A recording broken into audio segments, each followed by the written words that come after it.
آغاز کیا تو اسی وقت عمران خان صاحب نے کہا تھا کہ جنرل فیض حمید صاحب کو بھی کٹہرے کے اندر لایا جائے، بطور گواہ انہیں بھی پیش کیا جائے، جنرل باجوہ صاحب کو بھی کٹہرے کے اندر لایا جائے، انہیں بھی بطور گواہ پیش کیا جائے۔ یعنی عمران خان صاحب اس بلیک میلنگ سے، کسی قسم کے اس خوف کا عمران خان صاحب شکار نہیں ہوئے، اور وہ پہلے دن ہی سے یہ بات کر رہے ہیں کہ آپ جنرل فیض حمید صاحب کو بھی کٹہرے کے اندر لے کر آئیں، جنرل باجوہ صاحب کو بھی کٹہرے کے اندر لے کر آئیں، اور ان کے بعد آنے والوں کو بھی کٹہرے کے اندر لے کر آئیں، تاکہ پاکستانی عوام کے سامنے دودھ کا دودھ اور پانی کا پانی ہو سکے۔ اور اب یہی بات اس وقت سوشل میڈیا پر مختلف تجزیہ نگار کرتے ہوئے نظر آتے ہیں کہ جناب عمران خان صاحب تو بڑی سہولت کے ساتھ اپنا آخری کارڈ، اپنا آخری پولیٹیکل کارڈ کہا جائے یا عمران خان صاحب کا کوئی بھی کارڈ کہا جائے، وہ یہ کارڈ پہلے ہی کھیل چکے ہیں۔ اور پھر جب جو ہے وہ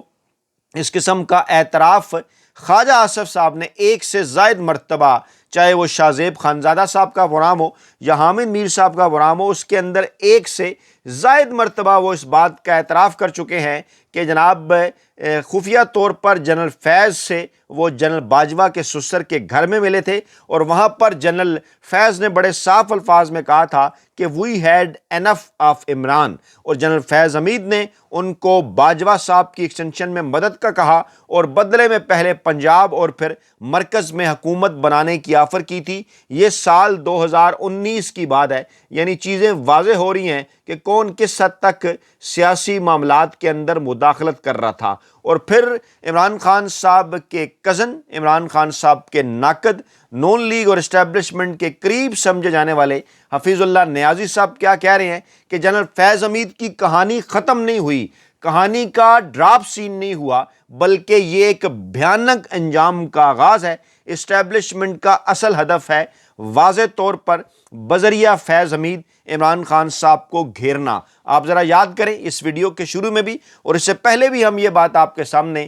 انہی ویڈیوز کے اندر اسی پلیٹ فارم میں رکھ چکے ہیں کہ جناب فیض حمید بہانہ ہے، عمران خان نشانہ ہے۔ اسی جانب حفیظ اللہ نیازی صاحب بھی اشارہ کر رہے ہیں کہ عمران خان صاحب کو ملوث کر کے عمران خان صاحب سے کچھ اہم ترین اسٹیبلشمنٹ کی شخصیات، ڈیفینیٹلی ان کا اشارہ آرمی چیف صاحب کی طرف ہے کہ وہ عمران خان صاحب سے حساب کتاب چکانا چاہتے ہیں۔ وہ جناب لکھتے ہیں، کہتے ہیں کہ جناب عمران خان صاحب کو انجام تک پہنچانا ان کا مقصد ہے کہ فیض حمید کے ساتھ ساتھ عمران خان کو بالآخر کیپٹل پنشمنٹ کے دہانے تک پہنچایا جائے۔ میں آج آپ کے سامنے یہ جو دعویٰ کر رہا ہوں، یہ جو پیشن گوئی کر رہا ہوں، اس کو لکھ کر رکھ لیں۔ اطلاعات ہیں اس قسم کی کہ آگے چل کر اگر عمران خان صاحب نے اسٹیبلشمنٹ کے ساتھ ڈیل نہ کی، عمران خان صاحب اسٹیبلشمنٹ کو، طاقتور حلقوں کو NRO دینے پر راضی نہ ہوئے، تو عمران خان صاحب کا معاملہ عمر قید کی طرف بڑھایا جائے گا،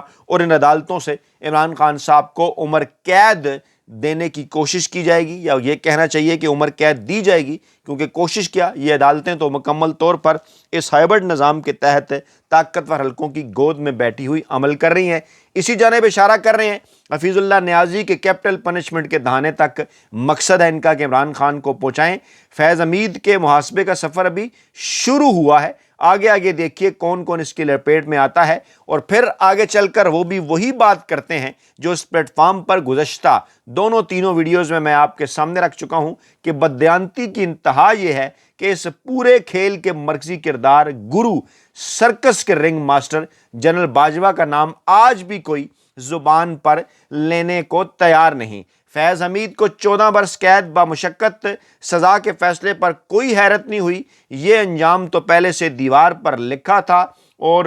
جناب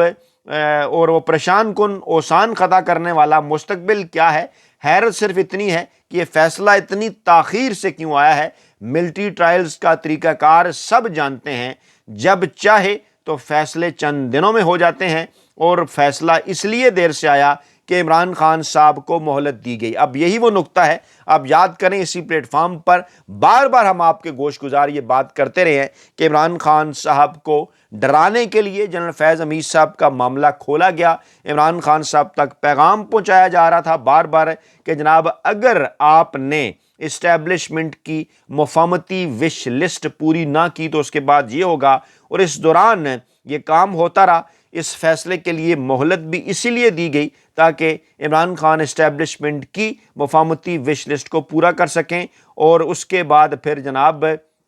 اور کچھ لوگ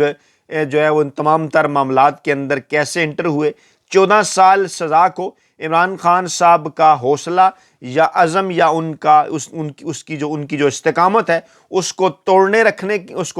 کے لیے، اس کو متزلزل کرنے کے لیے، یہ حفیظ اللہ نیازی صاحب کہہ رہے ہیں، چیک کرنے کے لیے انہیں، اور جناب ان کے حوصلے کو توڑنے کے لیے ان کا ایک وہ ڈٹ کر مقابلہ کر رہے ہیں غیر متزلزل طریقے سے، وہ جناب جو ہے وہ کوشش ان کی یہ ہے کہ عمران خان صاحب جو کہ اس طرح سے ڈٹ کر اس سارے عمل کا مقابلہ کر رہے ہیں، عمران خان صاحب کو ان تک یہ پیغام پہنچایا جائے، ان کو جناب متزلزل کیا جائے، اور بفرض محال اگر عمران خان پہلے ہی سر بکفن اپنی جان ہتھیلی پر رکھ کر اسٹیبلشمنٹ کو للکارنے پر تل چکے ہیں تو پھر شاید اب اسٹیبلشمنٹ کا ہر ہنر بیکار جائے گا۔ یہ عمران خان صاحب کے سخت ترین جو مخالفین ہیں وہ بھی یہ بات کر رہے ہیں کہ اس وقت عمران خان صاحب جس سطح پر، جس درجے کی مزاحمت کر رہے ہیں، جس طرح سے وہ ڈٹ کے کھڑے ہو گئے ہیں، اب یہی نظر آ رہا ہے کہ جناب عمران خان صاحب کوئی وش لسٹ پوری نہیں کر رہے اسٹیبلشمنٹ کی، وہ للکار رہے ہیں اسٹیبلشمنٹ کو، اور اسٹیبلشمنٹ کا ہر ہنر اب شاید بیکار جائے گا، کیونکہ عمران خان نے یہ جنگ اس لیے جیت چکا ہے کہ خدا نخواستہ اس کے مرنے پر بھی چین نہ آیا تو پھر یہ لوگ کدھر جائیں گے۔ جی ہاں، معاملات کو اب یہ کیا رخ اختیار کرنا چاہتے ہیں، کس طرف لے جانا چاہتے ہیں۔ فیض حمید کیس ایک لٹکتی تلوار ہے تاکہ عمران خان صاحب دباؤ میں آ جائیں، عمران خان صاحب جھک جائیں، لیکن صورتحال یہ ہے کہ جو عمران خان صاحب کو دباؤ میں لانا چاہتے ہیں وہ عمران خان صاحب کے مخالفین خود دباؤ میں ہیں، خود غصے کے اندر ہیں، خود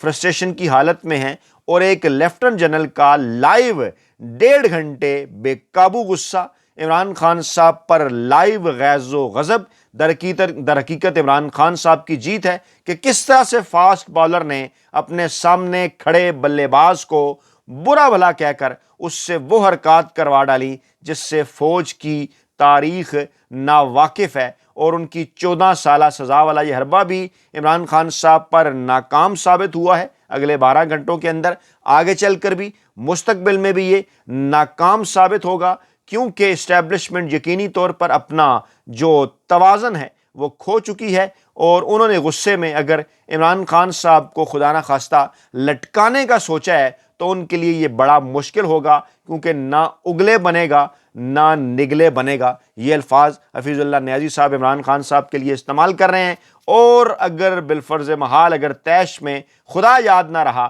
تو بھی عمران خان اپنے مقصد میں کامیاب ہے۔ عمران خان کا یہ خیال ہے کہ جناب مجھے کسی انجام تک پہنچانے والے یا خدا نخواستہ مجھے مارنے والے میرے ساتھ خود بھی جائیں گے، اور پھر اگر اسٹیبلشمنٹ عمران خان صاحب کی قربانی کا فیصلہ کرتی ہے تو یہ دو دھاری تلوار ہوگی، قربان کرنے والے جو ہیں وہ خود بھی اس کی بھینٹ چڑھیں گے، اور آج کی یہ جو سزا ہے اس نے بلا شبہ اس وقت حکومت کو، سیاست کو، ریاست کو بند گلی کے اندر دھکیل دیا ہے، اور جوں یہ معاملہ آگے بڑھے گا فیض حمید صاحب کی کتاب کھلے گی، کئی رازوں سے پردہ اٹھے گا، داستان امیر حمزہ جب کھلے گی تو ریاست کو ہلا کر رکھ دے گی، اور اس کے بعد یہ سامنے آئے گا کہ جناب اس کے اندر کون کون شامل تھا۔ نومبر 2022 کا وہ ذکر کر رہے ہیں، اس کے بعد پھر جناب آگے چل کر دیگر کئی واقعات کا وہ ذکر کر رہے ہیں کہ جناب وزیر آباد میں عمران خان صاحب کے اوپر فائرنگ ہو، یا پھر ارشد شریف صاحب کا قتل ہو،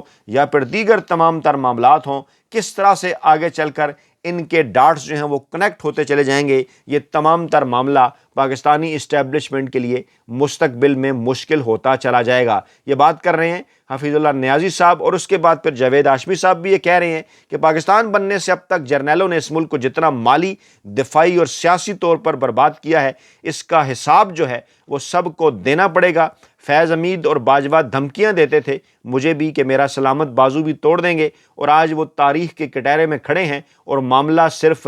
جنرل فیض حمید تک جو ہے وہ نہیں رکے گا، معاملہ جنرل فیض حمید صاحب سے بھی آگے جائے گا۔ اس وقت اگر سوشل میڈیا کو دیکھیں، ٹویٹر کو دیکھیں، فیس بک کو، یوٹیوب کو، ہر جگہ اس قسم کے انکشافات سے بھری ہوئی ہیں چیزیں کہ جنرل فیض نے ہماری حکومت بنوائی، شہباز شریف اور نواز شریف دونوں حکومت بنانے پر راضی نہیں تھے، مگر پھر زبردستی یہ حکومت تشکیل دی گئی اور عمران خان صاحب کی حکومت بھی اسٹیبلشمنٹ نے ہی یعنی جنرل فیض نے اور جنرل باجوہ نے عدم اعتماد کے ذریعے گرائی۔ یہ جاوید لطیف صاحب ٹی وی پروگرام کے اندر انکشاف کر چکے ہیں بار بار، اور اب ان کی ویڈیو بڑی تیزی کے ساتھ وائرل ہو رہی ہے۔ اور اسی طرح سے یہ بھی کہا جا رہا ہے کہ جنرل باجوہ کو ایکسٹینشن دینے سے پہلے اسٹیبلشمنٹ کے ساتھ نون لیگ کی اوپننگ کیسے ہو چکی تھی، اس بات کے اوپر جاوید عباسی صاحب بھی گفتگو کر رہے ہیں۔ وہ یہ بات بھی مان رہے ہیں کہ جناب عدم اعتماد جب کیا گیا اسٹیبلشمنٹ کے کہنے پر تو پھر پی ڈی ایم کو حکومت دی گئی، اس کے بعد الیکشن ہم پی ٹی آئی کے مقابلے میں لڑے لیکن پی ٹی آئی نے ہمیں ہرا دیا اور جناب ہم اس کے اندر ہار گئے، لیکن فارم 47 میں ہمیں جتوا دیا گیا۔ یہ بات تسلیم کر رہے ہیں جاوید عباسی صاحب بھی، دیگر کئی لوگ بھی، مولانا فضل الرحمان صاحب یہ بات تسلیم کر رہے ہیں کہ جنرل فیض نے نون لیگ سمیت سب پارٹیوں کو ملا کر عمران خان صاحب کی حکومت گرائی۔ پھر سب جنرل باجوہ صاحب کا بھی ذکر کر رہے ہیں، یہ بھی سوال اٹھا رہے ہیں کہ ماضی کے اندر اصغر خان کیس میں سابقہ ڈی جی ایس آئی کا بھی ذکر ہے، اسد درانی کا، کہ انہوں نے نواز شریف کے ساتھ مل کر بے نظیر کے خلاف انہوں نے کیا کچھ کیا، کس طرح سے 1990 کا الیکشن چرایا۔ یہ ایک پوری تاریخ ہے، تو معاملات یہاں تک نہیں رکیں گے۔ عمران خان صاحب کے آخری کارڈ کھیلنے کی صورت معاملات بہت آگے تک جائیں گے، اور یہ دعویٰ کیا جا رہا ہے کہ بلا شبہ یہ عمران خان صاحب کی جانب سے اسٹیبلشمنٹ کو ایک فیصلہ کن شکست ہے۔ اپنا بہت خیال رکھیے گا، دعاؤں میں یاد رکھیے گا۔ نئی ویڈیو کے ساتھ جلد حاضر ہوں گے۔ اللہ نگہبان۔